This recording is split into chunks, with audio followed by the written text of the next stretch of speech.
Olha, parece que aquela oportunidade de compra é imperdível, que você não quer ficar de fora da alta do mercado e você começa a calcular, se você começar a investir agora, mesmo com suas dívidas, o quanto de retorno você terá. Pare aí mesmo e eu vou te explicar nesse vídeo por que você deve pagar suas dívidas antes de investir. Solta a vinheta. Antes da gente ir pro vídeo, já deixa o like, se inscreve aqui se você ainda não for inscrito. E a gente tem que pensar sempre da seguinte forma: as nossas dívidas sempre terão um juro mais alto do que os nossos investimentos. Em um exemplo que eu separei aqui para vocês, nós vamos pegar uma dívida de cheque especial de R$ 4.000 com os juros de 12,5% ao mês, que é o juros atual. Nesse exemplo, em um ano, essa nossa dívida chega a R$ 16.400. Só que em 2 anos, a dívida vai chegar a R$ 68.000. E esse é só um exemplo real que poderia muito bem acontecer para a gente entender que a dívida sempre vai render mais do que o investimento, porque qualquer simulação de investimento que a gente faça, esse valor não chegará perto. E muitos de vocês vão me perguntar: e agora, Henrique, o que eu faço quando eu terminei de pagar minhas dívidas? Já posso começar a investir? Essa é a parte que a gente se empolga, porque sim, a gente vai começar a investir. Porém, o primeiro investimento que a gente tem que fazer é o nosso colchão para curto prazo. Os nossos investimentos, a gente sempre vai ter a mentalidade de pensar lá no longo prazo, da gente pensar daqui 5, 10, 20 anos, porque os juros compostos vão começar a trabalhar para a gente. O primeiro investimento que a gente tem que fazer é o investimento da nossa segurança, o investimento do curto prazo, porque não tem como a gente pensar lá na frente se a gente não tem segurança no curto prazo. Então, o primeiro investimento vai ser a reserva de emergência.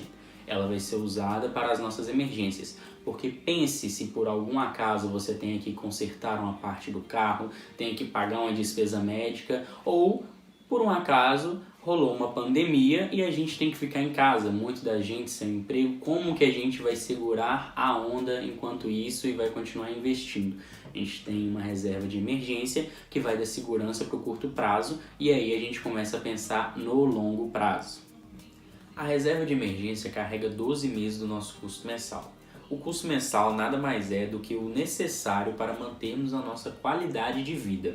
Isso pode incluir a assinatura do Netflix, a assinatura do Spotify, da academia, o condomínio, a conta de luz, de água, se você pagar contas de luz e de água.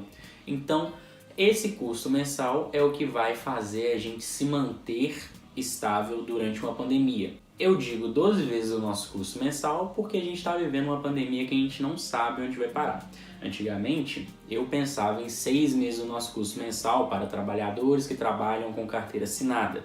Então, 12 meses se mostrou o mínimo necessário para nos mantermos sãos durante as grandes crises.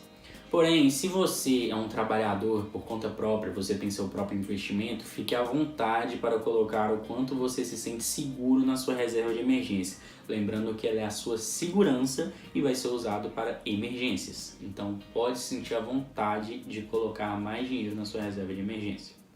E agora, Henrique, onde que eu invisto a minha reserva de emergência? Bom, existem 3 qualidades de investimento que a gente pode começar a analisar no começo.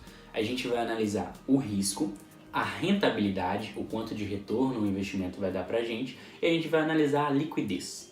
A liquidez, vamos imaginar da seguinte maneira: ações de grandes companhias são mais líquidas do que um imóvel. Porque se você tiver um imóvel, quanto tempo você precisa para vender o seu imóvel a preço real? Então o imóvel não é tão líquido quanto uma ação que você comprou e vendeu em um dia, às vezes na mesma hora. Então a gente vai analisar esses 3 aspectos da reserva de emergência. A reserva de emergência tem que ter um risco baixo, porque aquele dinheiro você vai contar com ele. Ela tem que ter uma liquidez alta, porque a gente não escolhe o dia para ter uma emergência. Então, se a emergência é hoje, o dinheiro tem que vir hoje para as nossas mãos. E claro que se tem um risco baixo e uma liquidez alta, provavelmente não vai ter uma rentabilidade alta, porque senão seria o super trunfo. E isso geralmente não existe no mundo dos investimentos.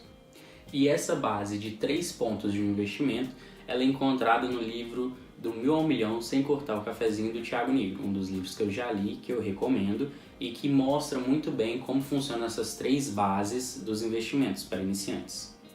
Então tudo pronto, nós já quitamos as nossas dívidas, já temos a nossa reserva de emergência e o que você precisa para começar a investir em ações, renda fixas e fundos imobiliários. Você precisa entender o seu investimento e a razão dele. Sem seguir aquela dica quente da TV ou do seu amigo, você tem que entender a razão do seu investimento. Invista primeiro em você, invista em estudos e conhecimentos. Isso eu posso dizer que pode fazer até enquanto nós estamos fazendo a reserva de emergência e pagando nossas dívidas. E eu vou apresentar alguns livros muito bons para o mindset e para aprender a investir também, que eu já li e eu considero muito para a minha vida. Os Segredos da Mente Milionária, O Milagre da Manhã para se tornar um milionário e, como eu já citei antes, Do Meu Milhão Sem Cortar o Cafezinho, escrito por Thiago Nigro. O ponto que eu quero chegar é que o mercado de ações faz parte da renda variável, o que significa que pode ser volátil. A gente sabe o dinheiro que a gente pode perder, que é o dinheiro que está lá. Porém, a curva convexa desse mercado, que é o quanto a gente pode ganhar, ela tende ao infinito. Então, o que a gente tem que fazer é se preparar para entender essa volatilidade e não se sentir mal quando a gente acaba descendo um pouco do nosso patrimônio. Então, isso quer dizer o quê?